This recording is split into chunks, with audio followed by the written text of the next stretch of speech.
everyone, it's Miss Amy, and today we have a few days until Halloween, and I am going to share some more spooky tales. So the first one, I'm going to my trusty book, here, my trusty journal, and the first one that I want to tell you about, these are teen and tween books, is On the Day That I Died by Candace Fleming.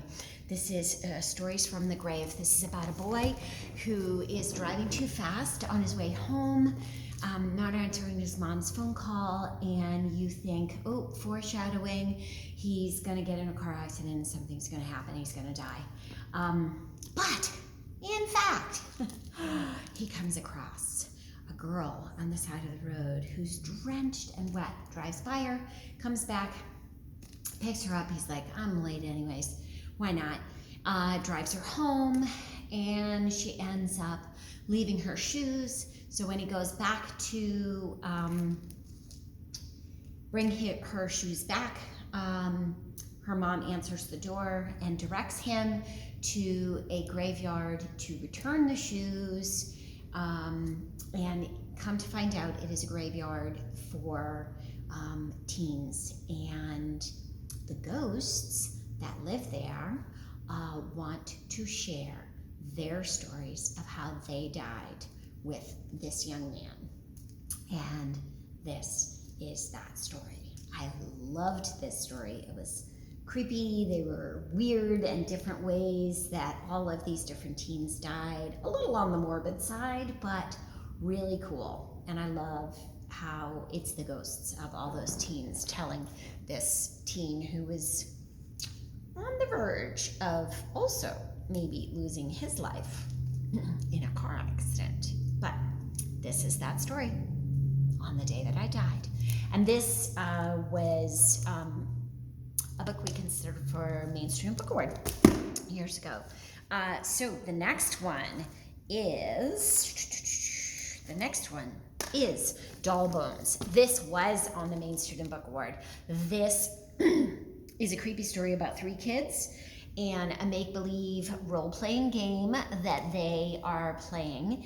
And the fact that, so they have these dolls that they're playing with, and it's really cool because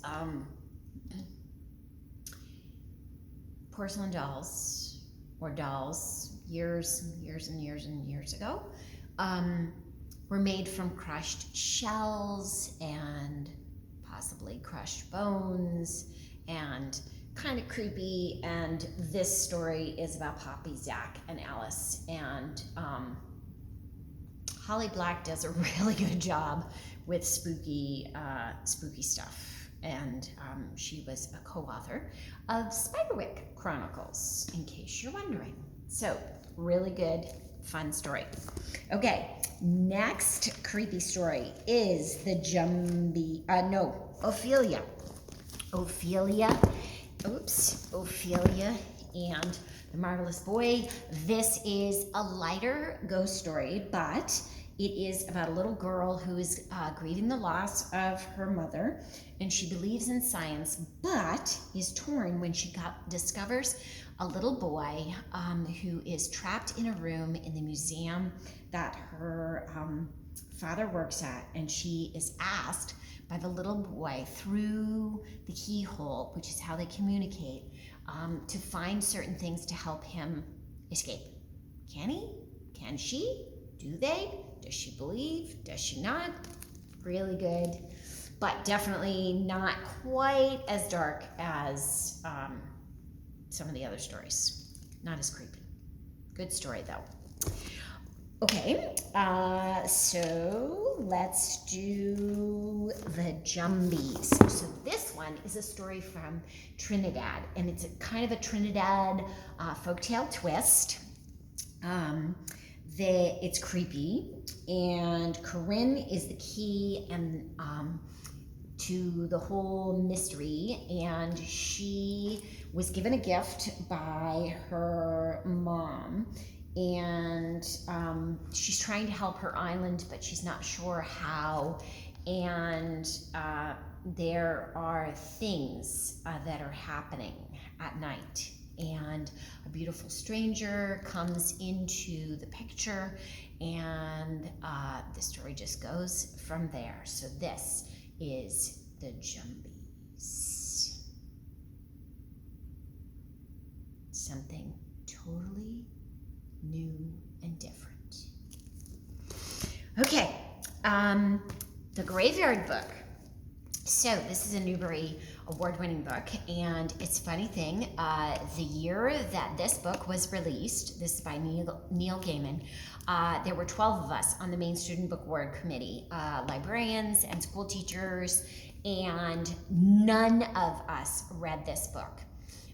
We didn't find out about this book until it was announced that it was getting the Newbery Award. It totally, all of us read it, all of us agreed that it would have made our Maine Student Book Award list that year. But so many books come out and we don't always, get to review every one and might miss really good books. Well, we definitely missed a great book in this one. It's a young adult.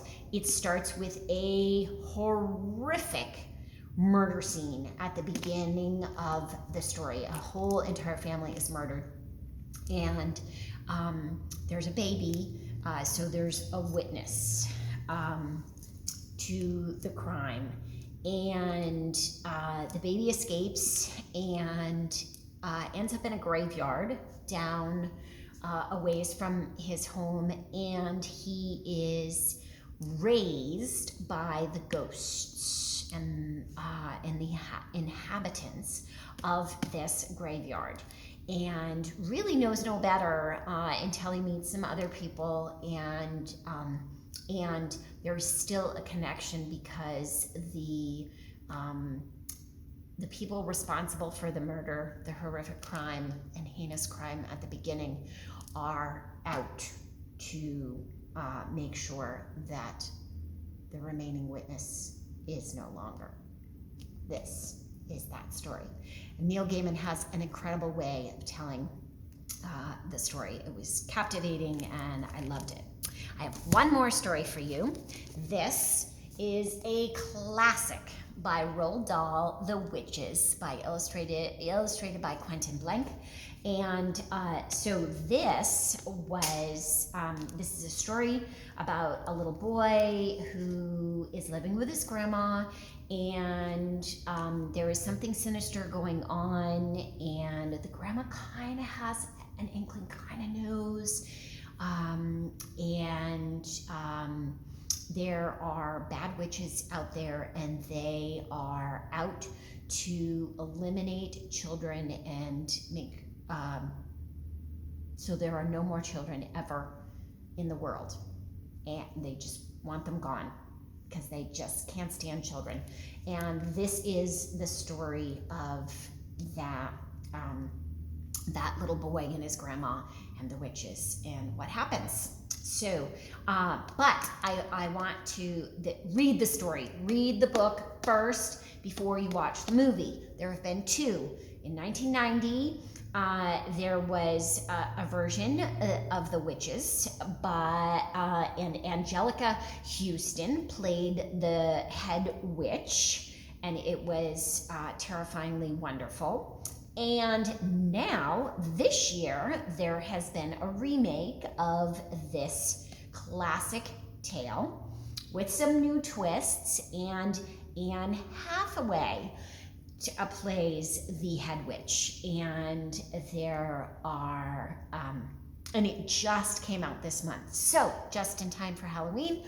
Read the book before you go to see the movie, or you stream the movie or whatever, or you borrow the other movie by Angelica Houston. The books are always better. Hugs to you all. Miss Amy, happy reading and happy viewing too. I hope you have a wonderful Halloween, however that looks. Miss Amy.